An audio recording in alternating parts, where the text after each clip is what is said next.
Family, আমি আপনাদেরকে সচ্ছল স্বপ্ন ইউটিউব চ্যানেলের পক্ষ থেকে ব্যাংককের প্রাণকেন্দ্র সুলালঙ্কন পার্কে স্বাগত জানাচ্ছি। এই পার্কে এখন রেড ক্রস সোসাইটির মেলা চলছে। রেড ক্রসের তাদের কার্যক্রমের প্রচার প্রসার করা, সেই উদ্দেশ্যে মেলা চলছে।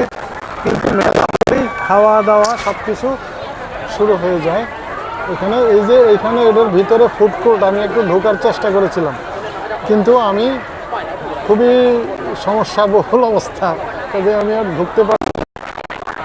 তরুণীতে ভর্তি, এবং আপনারা দেখেন এখন তো সন্ধ্যার পর তারা খুব সুন্দর করে উপলক্ষে একই সাথে বড়দিন চলে আসছে প্রায়। আজকে 19 তারিখ ডিসেম্বরের, 25 তারিখে বড়দিন। এমনিতেই রঙিন হয়ে উঠছে পুরা থাইল্যান্ডই। এই যে দেখেন মানুষ ঢুকছে, মানে লক্ষ লক্ষ মানুষ, মানে এই যে ঢুকছে বের হচ্ছে, কোনো শেষ নেই। আমি একটু রাতের দৃশ্য আপনাদেরকে সামান্য দেখাচ্ছি। এটা একটা আইল্যান্ডের মতো, এখানে কিছু একটা আছে, স্থাপনা আছে ঐতিহাসিক নিশ্চয়ই। এবং এটা চারপাশে ওই যে ফুল গাছ, প্যাড আছে, ফুল গাছ আছে। এইখানেই মানুষ বসে বসে, মানে বসার তো পিছনে খাওয়ার জায়গা করেছে। দেখেন এখানে বসে বসে সবাই ডিনার করছে, দল ধরে বসে। এরা উৎসব পেলেই হলো, সেটা যে খালি সুখ উৎসব না হলেই হলো, তারা আর আসবে, এসে ওই উৎসবে যোগ দিবে, বাইরে খাওয়া দাওয়া করবে, এই আনন্দ তাদের। এই যে আপনারা দেখেন যেদিকে যাচ্ছে ম্যাক্সিমাম জায়গাতে খাওয়ার বিষয়ই বেশি। রেড ক্রসের কিছু স্টল সুনির্দিষ্ট আছে যেখানে তারা সেবা দিচ্ছে, ডোনেশন দিলে কেউ ডোনেশনও নিচ্ছে। ওই যে পাশের ওইটা আরেকটা ফুড কোর্ট। এখানে ভিতরে আমি আর ঢোকার চেষ্টা করব না, এখানে পরিস্থিতি খুবই জটিল। খাবার তৈরি করে দিচ্ছে, মানে এখানে আপনি অর্ডার দিলে আপনাকে তৈরি করে দিবে, তারপরে আপনি খাবেন বা নিয়ে যাবেন, যাই করেন সেইভাবে। আমি সামনের গেটের কাছাকাছির অংশের দিকে একটু যাই, সেইখানকার সন্ধ্যার পরের পরিবেশটা আপনাদেরকে দেখাই। দেখেন খুবই মানে লোকারণ্য। এই যে সব পার্কের গাছ সবগুলির মধ্যে লাইটিং করা হয়েছে।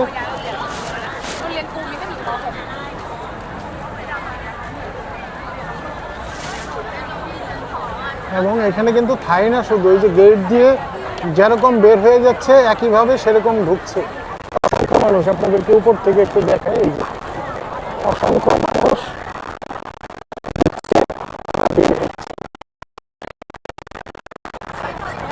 এটাই গেট। এখন এই পিছনের গুলি হলো কিং সুলালঙ্কন হসপিটাল। এই যে গাছের মধ্যে দেখেন লাইটিংগুলি এরকম অবস্থায় আছে। এইখানে ওই যে মোবাইল খাবারের দোকান, ওই পিক আপের মতো গাড়িকে তারা এইভাবে মডিফাই করে এরকম বানিয়ে নিয়েছে, যেখানে যায় ওটা খুলে বাস খাবারের দোকান হয়ে গেল। তারা ওই কেউ আইসক্রিম বিক্রি করে, কেউ ড্রিঙ্কস বিক্রি করে, এরকম হালকা খাবার টাবার বিক্রি করে। এই যে দেখেন এখানে কয়েকটা গাড়ি, এই যে গাড়িও দেখেন, এই যে কয়েকটা গাড়ি এখানে দাঁড়া করানো আছে একসাথে। তারা বিভিন্ন খাবার বিক্রি করছে। এই দোকান মনে হচ্ছে আইসক্রিম বিক্রি করছে। খালি এই মেলাতে না, এই বিভিন্ন জায়গাতেও আপনি দেখবেন যে থাইল্যান্ডের এটা কালচার, মোবাইল খাবারের দোকান চালু করে দেয়। এবং এখানে দেখেন এই যেটা হলো পার্কের ঢোকার রাস্তা, একটা রাস্তা। এই রাস্তার দুই পাশে দেখেন এই যে গাছের মধ্যে লাইটিং করা হয়েছে। এটা চলবে রাত্রে 10টা পর্যন্ত। আমি যখন শুনলাম রাত্রে 10টা পর্যন্ত এই মেলা চলবে। লোকারণ্য এক কথায়। কিন্তু দেখেন এই যে ওইখানে লেক আছে, লেক আজকে লোকের কম, আগ্রহ কম লেকের। আর সন্ধ্যার পরে লেকে পানিতে যাওয়া যায় না। তো এইখানে দেখেন এত মানুষ কিন্তু হইচই চিৎকার চেঁচামেচি নাই এবং কোনো রকম অপ্রীতিকর ঘটনার কথা কেউ চিন্তাই করে না। এখানে দেশি থাইল্যান্ডের নাগরিক, একই সাথে বিশ্বের বিভিন্ন জায়গার পর্যটক যারা আছে ওনারাও এখানে আসছে, এনজয় করছে। তো এখানে কোনো রকম অপ্রীতিকর ঘটনা কোনো এটা কেউ কল্পনাই করে না, সবাই স্বাচ্ছন্দ্যে নিজেদের মতো করছে। ভিড় আছে, গায়ে গা লাগছে, কিন্তু কেউ লাগাচ্ছে না ইচ্ছা করে, এরকম।